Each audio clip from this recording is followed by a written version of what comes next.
आसानी से मिल जाती है फिर भी नहीं खाते। ये शहर है यहाँ बच्चे मिट्टी नहीं खाते। अखबार बिछा के सो जाते हैं फुटपाथ पर, मजदूर कभी नींद की गोली नहीं खाते। आज 1 मई है और पूरी दुनिया इस समय अंतर्राष्ट्रीय मजदूर दिवस मना रही है।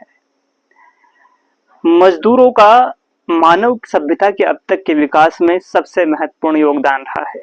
ये दिन उनके योगदान को सेलिब्रेट करने के लिए होता है। आप सभी को मजदूर दिवस की ढेर सारी शुभकामनाएं। लेकिन एक हकीकत ये भी है कि मजदूर ऐतिहासिक रूप से, ना सिर्फ आज बल्कि ऐतिहासिक रूप से मजदूर ना सिर्फ शोषित रहा है बल्कि अधिकारों से वंचित रहा है। ये भी एक हकीकत है। भारतीय संविधान में मजदूरों को लेकर कई प्रावधान किए गए हैं। भारतीय संविधान में मौलिक अधिकार है, आर्टिकल 24 और 23। आर्टिकल 23 कहता है कि बेगार मतलब किसी से आप उसकी इच्छा के विरुद्ध जबरदस्ती काम नहीं करवा सकते। तो आर्टिकल 23 इसको रोकता है, ये फंडामेंटल राइट है।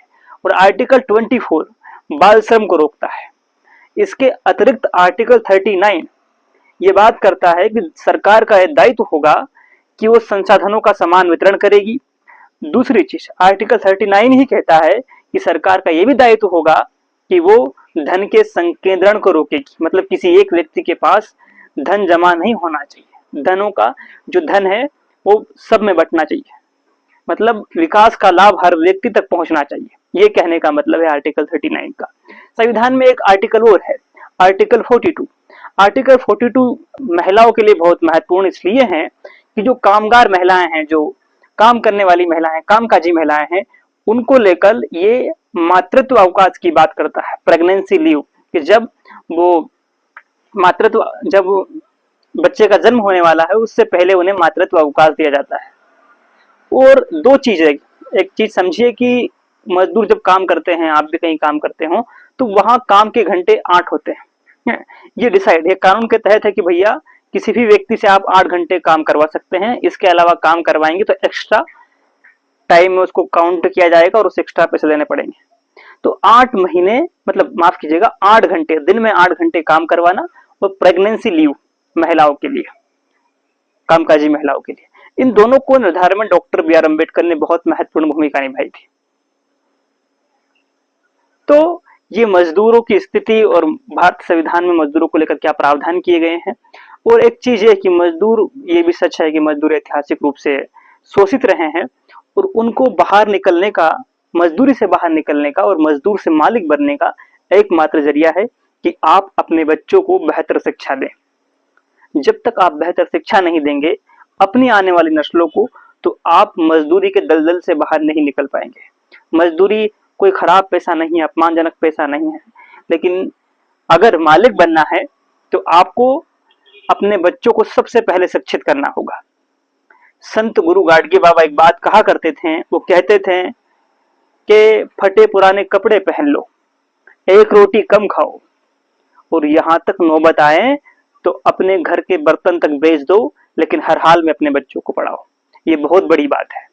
मजदूरों को अपने बच्चों को हर हाल में पढ़ाना चाहिए। डॉक्टर बी आर अम्बेडकर भी कहा करते थे कि शिक्षा उस शेरनी का दूध है जो पिएगा वो धाड़ेगा।